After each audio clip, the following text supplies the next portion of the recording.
The billionaire froze in the doorway of the bright sunlit café, his polished shoes stopping cold against the warm tiled floor as he watched a young waitress gently lift a spoon of soup to the trembling lips of an old, disabled man who couldn't even hold the bowl himself. And in that split second, his entire world began to crack. Before we continue this powerful story, if you believe in kindness, second chances, and hidden miracles, please like this video, comment your thoughts, share it with someone who believes in good hearts, and subscribe to Light of Kindness to support more stories like this. Arman Halim was not just rich, he was a living legend in the business world. His name was printed in financial magazines, his face flashed across giant outdoor screens, and his company towers scraped the sky in every major city. But despite the bright daylight that always followed his private schedule, his inner world stayed dark, rigid, and untouched by emotion. Years ago, his parents had separated. Years ago, he had chosen power over people. Years ago, he had declared that weakness had no place in his life. And that belief had slowly turned him into a man who measured everything in profit margins and never in heartbeats. That afternoon, Arman had driven himself to a small roadside cafe instead of visiting another elite restaurant.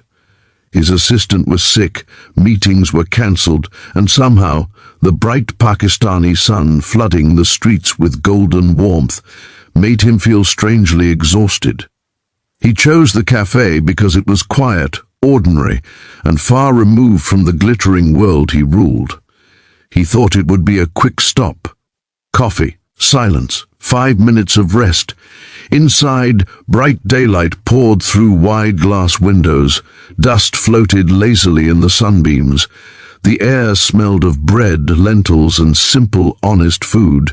Families whispered over lunch. Ceiling fans turned slowly. And in the far corner, something unusual happened. A young waitress named Zara was kneeling beside an old man in a wheelchair. Zara was only 22. She wore a simple light blue uniform, her hair tied neatly behind her head, no jewelry, no makeup worth noticing. Her eyes carried tiredness but also a softness that felt real.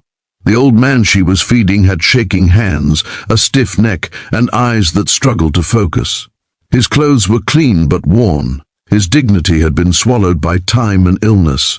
Zara heard that sentence and stared at Arman like the ground beneath her had moved. Her eyes widened, not with judgment, but with shock wrapped in confusion. She stepped aside, suddenly thinking she had crossed a boundary she never knew existed. She whispered later, "I didn't know. I'm sorry if I overstepped." Those words cut Arman deeper than any wound. He realized she thought she had done wrong. He realized the pure heart she had offered so freely had been wrapped in apologies for something holy. In that hospital hallway, lit brightly by afternoon sun, Arman did something he had never done in his life. He cried, not loudly, not for show, quietly, deeply, like a dam cracking after years of pressure. He told Zara everything, the years, the fear, the pride, the wrong choices, the silence. He told her he thought strength meant distance. He told her he forgot how to be a son. Zara simply listened. No anger, no lectures, no blame. She said only one thing: it's not too late. The heart recognizes truth when it arrives. Those words changed him. Arman arranged the best medical care for his father, but this time he didn't disappear. He visited every morning. Under bright, ordinary daylight, he learned how to hold a spoon again, how to help adjust a blanket, how to sit in silence without running away.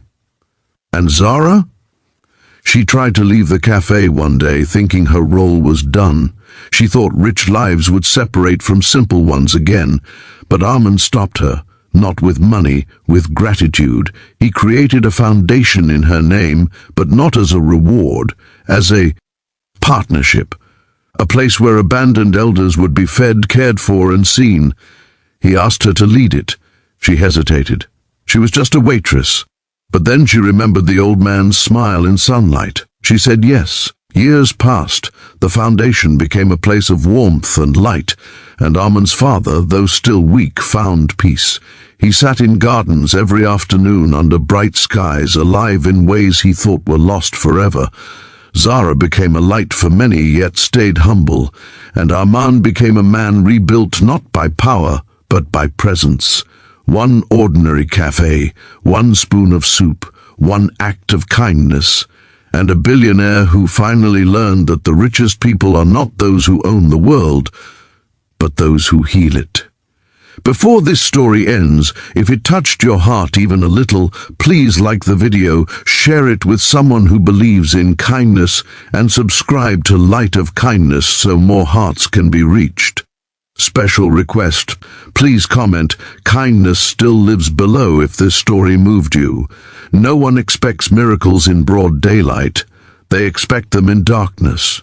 Yet sometimes the brightest miracles happen quietly, in a cafe full of sunlight, when someone chooses love instead of pride.